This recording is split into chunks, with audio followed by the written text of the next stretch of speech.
Hey, Decathlon Gamer, welcome back to FM23 Newton Heath, episode 42. Following a win and a draw, we keep our unbeaten run in the league going. So far, the only loss we've taken this season outside of preseason friendlies is that Carabao Cup loss to Huddersfield, which, even then we only lost 1-0. Surprising start to the season, but a lot of closer games than what we certainly fared last season. But it is enough that we find ourselves in the promotion playoffs so far. And next up for us is the Joe Hart managed Bradford City. Now, if you ask me, and I didn't see him play that many times, but if you ask me, Joe Hart is one of the most overrated goalkeepers out there, and why he kept getting selected for the English national team when he was clearly massively error prone on me. He was a decent shot stopper, but there was many English equivalent shot stoppers and much better ball distributors and less error prone players out there. Any number of guys would have been better choices. But, the gift he gave us, the US and the World Cup 8 years ago, something like that, it was quite the gift. So I suppose, thank you for selecting Joe Hart. One concern right now in terms of team selection is that while I gave Collier the last match off, so he's back down to light, and that's good match load wise, he's going to be really important in the coming matches because Smallwood in our last match, which was on the road, it was a weaker team in the league, but we are supposed to be a weaker team in the league. So any points on the road at this stage for this season, I think is still going to be a good result. But moments before halftime, Smallwood picked up his second yellow of the half and ended up being sent off and is now beginning to serve a 2-match ban. And then Sarcevic's already out. So out of our 3-man rotation, 2 of them are out. So my 2 backup options, and they are clearly going to be forced into getting time, is Pratt and Whitehall. And then, Whitehall picked up an injury too and is just coming back. He is cleared to play, but it's a risky move to, then put him in because he's still a couple days away from returning to full fitness. But he could play. So I could at least put him on the bench, and then Pratt's going to have to start. Pratt already started the last game. I was giving Collier the day off because he was on heavy match load, and so he was resting for that one. The rotation of Shackford and Aboa is going decently well, but neither one has scored in the last couple of matches. In fact, we've managed 1 goal each in the last 2 matches, and it's come from other players. And in fact, both games, they were stoppage time just prior to the end of the game. So we got our winner 1-0 at home in stoppage time. We drew level 1-1 on the road in stoppage time. And their go-ahead goal also came after we were down a man. So we did that playing with 10. You've got to take that, right? On the road, freshly promoted, didn't really sign a lot of top end talent, but maybe got better depth wise in the off season. Big step up to a new level, and still eking out results and to eke out a draw under those circumstances on the road and from down a goal. That's good. I think that's a good result, and that's all you can hope for with that. Alfie Doy was injured as well, but he is back and healthy. But Muir and Wilson, neither one is needing a rest at the moment. In fact, everybody in the lineup there looks good. But we still have some guys kind of fitting in. I have gotten a couple starts for Abuehi now. I'm going to go ahead and do another start for Abuehi as well. You can see he's already up to medium. Not doing terribly well to start the season, but I've been playing him on left back for the last 3 as Powell was still on heavy, and finally had enough of a rest that he is good to go. But let's see how Abuehi does on the right hand side where he's supposed to be at his best. You can see it is here. When he plays on the left, it's not quite the same position for him. So we'll give him a chance on the right, but if he has another poor performance, we might have to have a chat with him and certainly give him a little time off, but this will be Pike's first rest in a while. So close to coming away with something in this one.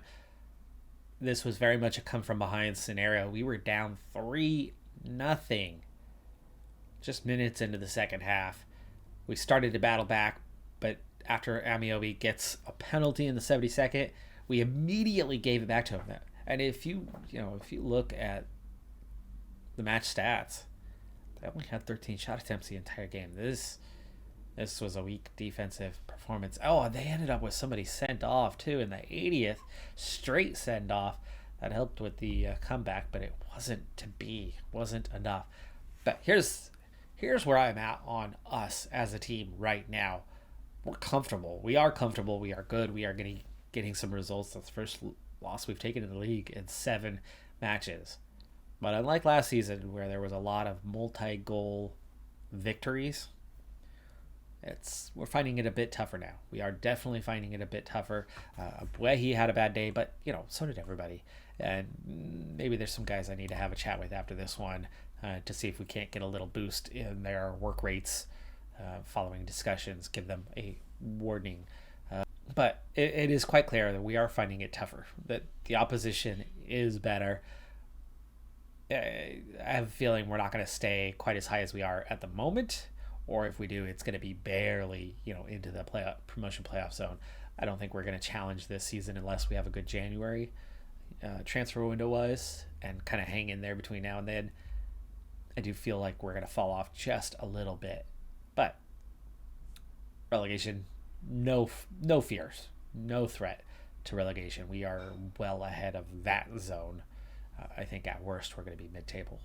For those unfamiliar with this neat little FM trick, when you have lower match ratings, if you talk to the guys soon after the match is done, you can issue a warning. I'm not sure if I could show you now because it would have been here. You have interaction, and theoretically we could try to talk to some other guy, but you speak with them after the match. You issue a warning, discipline-wise, for poor performance. The feedback, if you talk to guys with, I believe it's 6.4 ratings and below, you will succeed 98% of the time in getting your message across. And what ends up happening, and you'll see here, I issued warnings to 4 players that had 6.4 ratings and below. Lapalo Bai apologizes for the poor performance, feels he deserved the official warning. If he goes on to have this second sentence here, you're going to actually get a boost to their ratings, to their attributes. He said that he will try to motivate himself more for future matches. And 3 out of 4 guys ended up going on to have that second sentence. You can see Josh Powell just accepted his warning without comment. He accepted it, so nothing bad came out of it. I've seen it fail, but 99% of the time, if you only do it for 6.4s and below, so most losses that you take, there's going to be a couple of guys that are going to be down in that range, but they're going to end up getting a boost. Sometimes it's as much as a +1 or a +2 to work rate, or even just like half a point worth for work rate. But it's a point. There's a second attribute that can increase from it. Besides just work rate. I'm trying to remember what it is. What the second one is. It's less frequent. It's like determination or something along those lines. But this is the best way to train work rate realistically in the game. Oh boy. Okay, here we go, folks. We now have a transfer embargo because of a possible pending takeover.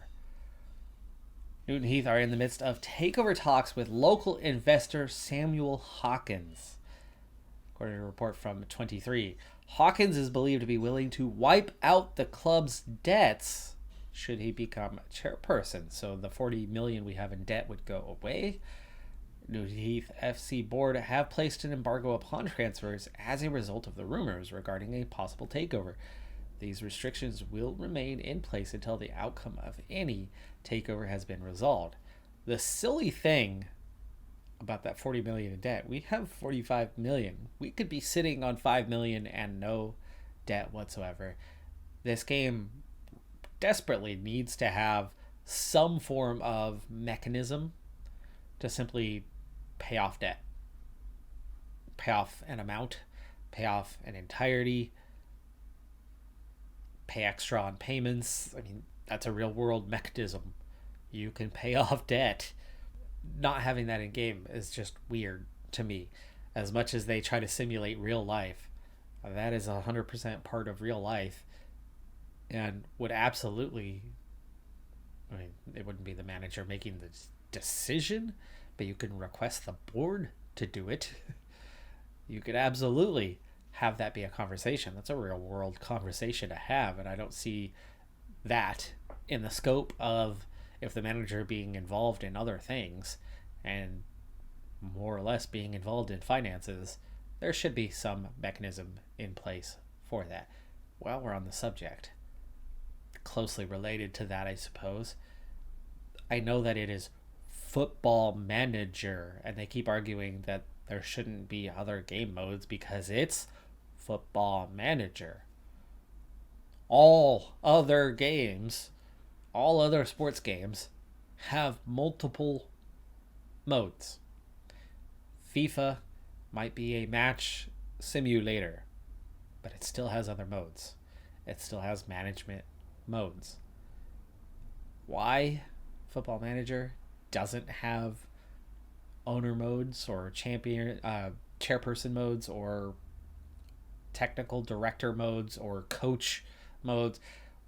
Why are we restricted to one role and one role only is unrealistic. We crave it. We want it. You should be able to provide it. You have massive resources. It's not Football Manager. This is the behind-the-scenes soccer simulator, period. It should be able to provide more than just a single game mode. Samuel Hawkins is out. That takeover has collapsed. We'll see if there's another bid coming.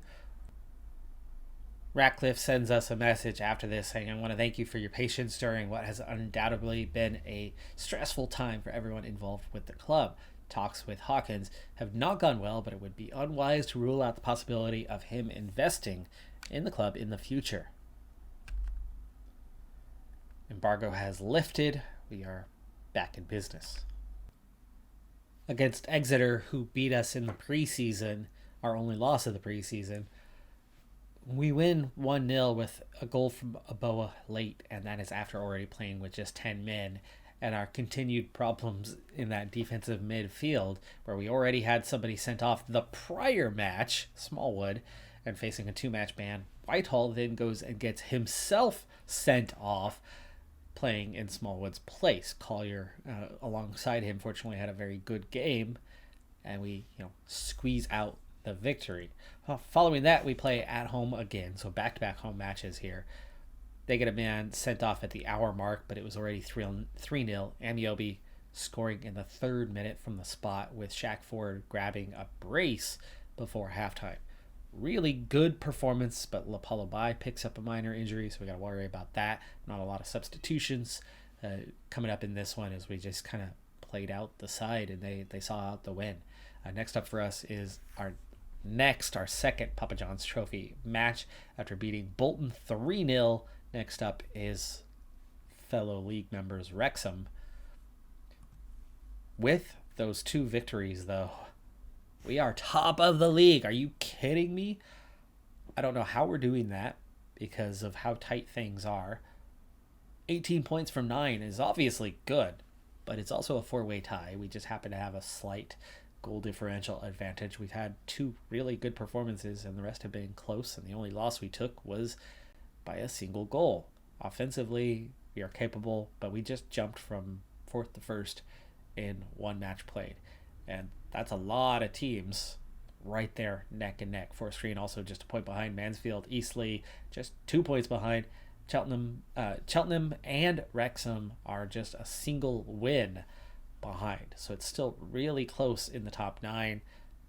Right now, this means nothing. I mean, it means absolutely nothing. But awesome news is that through 9 matches, Shackford and Aboa each have 6 goals apiece in the league. Time to check in on the growth of our reputation, and it's growing, but we were already over 2,000, and 5 wins later in League 2. It seems to be growing at, I don't know, a rate of maybe 10 points per win type thing. It's not hurting us, certainly. It is getting better, but it's not growing rapidly at the moment. Board requesting a new contract as they are very happy with how things are going. The funny thing with starting with nothing in terms of salary, it builds slow. They looked at your last contract as a starting point for your next contract. So at this stage, they're still offering us nothing compared to what everybody else at the club is making. All the assistants are making 25 to 30K a year, which is still a pretty small amount, but you can just about live off of that. Almost, maybe, kind of. No, not really. Not alone anyway. Household income, you can get away with it, but they're still offering me only $6,500 a year. That's okay. Saves the club some money. I don't mind. It would be a lifestyle thing, and I know FIFA has gone that route. I know other games go that route. I don't mind if FM doesn't go that route. But it would be nice to actually have something to do with the money that you make to make it more worthwhile, because realistically, you just want to save your club some money when you get your contracts, because it takes money away from the club, and when you have nothing to do for it, what's the point making that money? From the looks of it, the COP is finished, as stadium kind of looks about right as to what it would be, but of course those who follow Wrexham know that COP has recently been torn down. That is the stands up in it was that quarter a moment ago, but the ones not straight ahead of us, it would be the one behind the camera there. But anyway, the COP, if I know correctly, which I could be wrong here, but I believe the COP was a standing only section of stadium that when Redden, I get Redden his second start. This was one of our deadline day signings, and he's a good one, but I've been trying to get him into the system a little bit. He's had just one start so far. We bring him in, and I've got plenty of squad rotation here going on, and we get him in to get him some time, and he's hurt in 10 minutes. Let's hope it's not severe. Potential knee injury, but straight off is always a worrying sign, and that means Amiobi is going to be playing on the wrong side of the pitch today. Let's swap him and Ola. Yeah, that'll keep it about the same. And then Ola already on a yellow as well, so problems at both wings in the early minutes of this match as that one gets cleared away. Well, anyway, standing room only, and following the Hillsborough incident and the ruling that stadiums had to be updated and standing room only was going to be banned, the COP was closed. And because they had been relegated multiple times and were going down the ladder, they didn't have the finances to fix up the COP and make it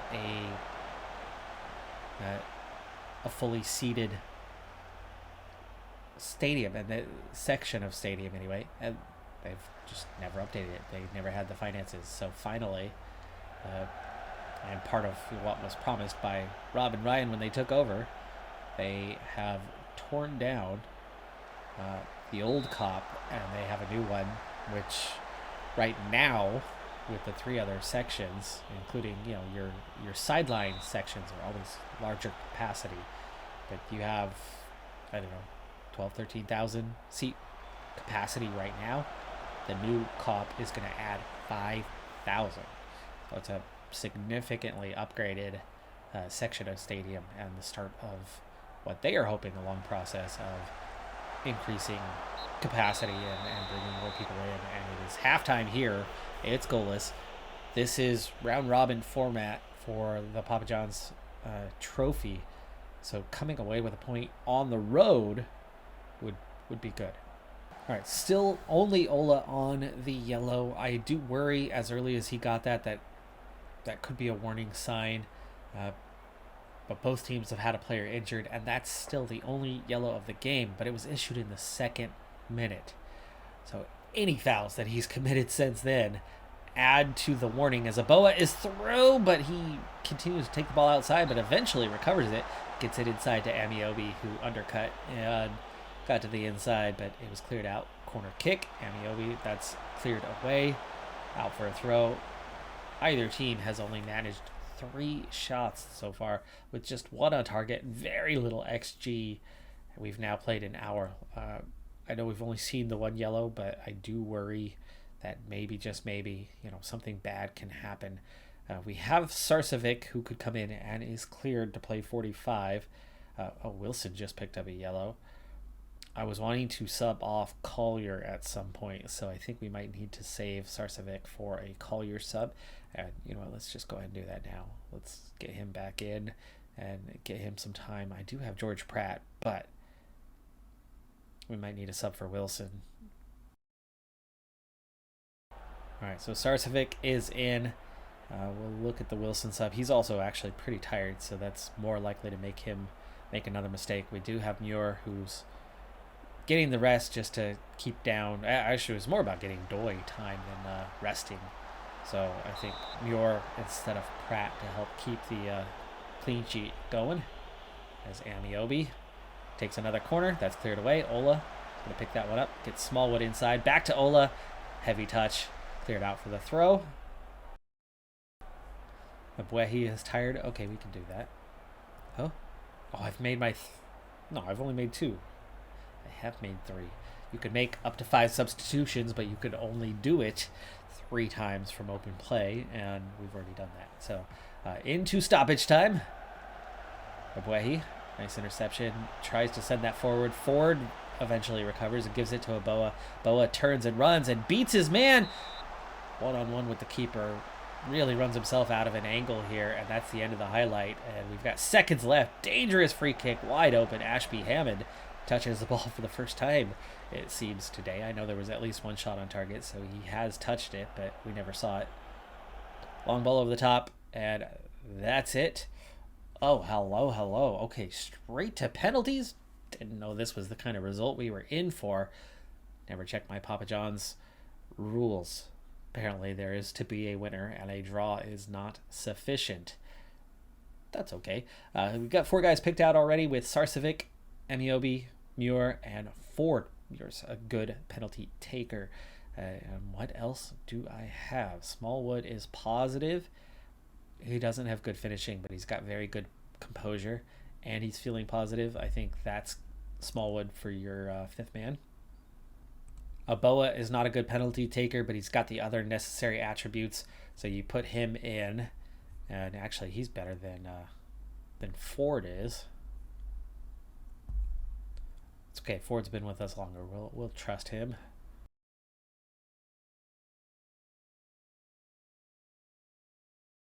All right, so we get to experience penalties here. Sarcevic is the first one to step up, and he slots it in the bottom corner for a 1-0 lead. Here is Mullen. Mullen's still with Wrexham, and he levels it at 1, but that is their best and regular penalty taker already out of the way. And Amiobi steps up, 2 for 2 so far, as Davies still with the team, and he is slotting that one in the bottom corner, and it's 2-2. Muir is going to step up for this one. Here is our first defensive man to step up and take a kick, and was that off the post, or was that the keeper getting a hand to it? I don't know, but we are struggling suddenly as we guess right, but cannot make the save on that one, and we trail 3-2. Here is Shaq Ford. Shaq Ford to level it. He does, into the left corner, and it's 3-3. But we need to make a stop to get back on even terms. Again, guessing correctly, but unable to make the save. That's a good kick from Coyle, and we are in trouble. This is a must score to stay alive. It's Smallwood. Smallwood's going to step up. I think he's got every ability to level this, and he does. but this could just about end it. For us, 4 out of 5 is good. 80% is good. But can we stop Doyle? Oh, we do! No, we don't!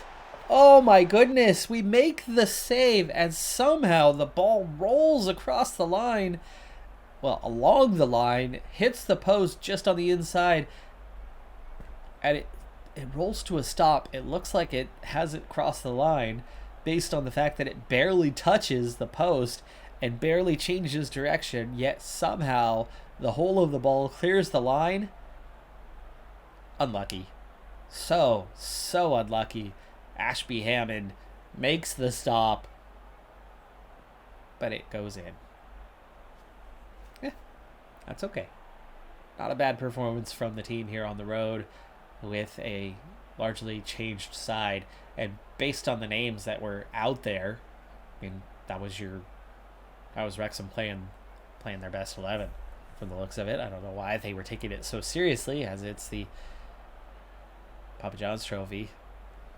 It's the reserves trophy for the Premier League sides, where they have rules in place to force you to play a competitive side because otherwise you wouldn't. Looks like hockey rules persist here, or something similar to hockey rules. A draw that goes to penalties, automatically both teams earn a point under those circumstances, but winning the penalties turns it into 3 points. So we still grabbed a point on the day. Not a bad performance, currently sitting second behind Wolves. Wolves on 5 points. So how do you manage 5 points?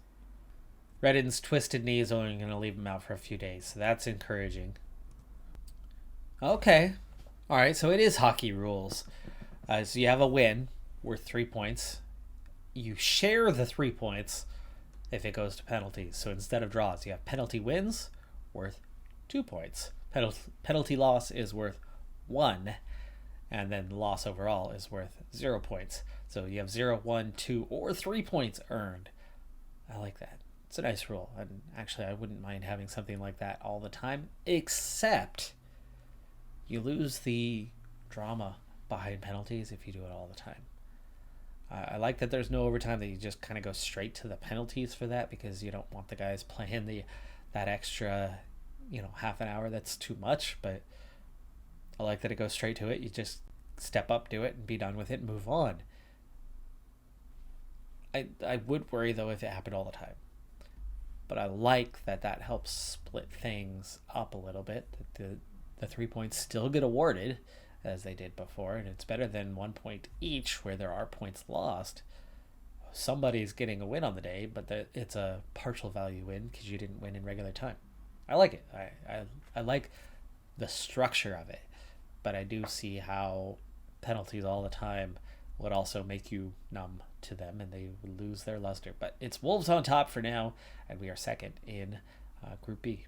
Unless we somehow are staying at the top, and like I said, it just doesn't feel right. I think we've had more home matches than road matches. We've been good at home. We've been okay on the road.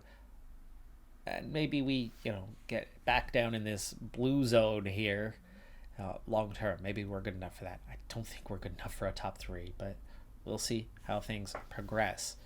Depending on how they progress will depend on the pace of the season. I was expecting after the early matches that we would be comfortable enough to not face any relegation, but not really face any promotion scenarios, which would have meant a few episodes and get through the whole season. Now I don't know. We'll have to see how things go long term. Team seems a little bit better than expected, but mostly close matches. Mostly. Occasionally comfortable, but mostly close matches. So still a little undecided on how many episodes this season's going to end up looking like, because it depends on how much drama there is to be involved in, how many matches to be involved in. For now, I expect that this will be a quick season. That's going to do it for this one, though. I'm Decathlon Gamer. Like, comment, subscribe, and I'll see you next time. Have a good one. Be safe out there, and bye for now.